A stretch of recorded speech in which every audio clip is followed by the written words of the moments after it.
إنما السبيل على الذين يظلمون الناس ويبغون في الأرض بغير حق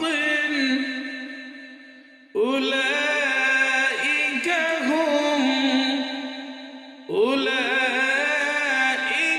لهم عذاب عظيم।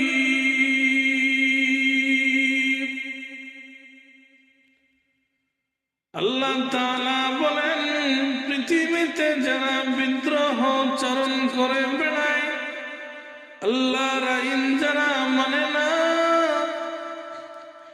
মানুষকে যারা কষ্ট দেয়, মানুষের সঙ্গে দুর্ব্যবহার করে, মানুষের উপর অত্যাচার করে, নির্যাতন করে বেড়ায়, কিয়ামতের ময়দানে আল্লাহ তাদের জন্য মহা যন্ত্রণাদায়ক শাস্তির ব্যবস্থা রেখেছে।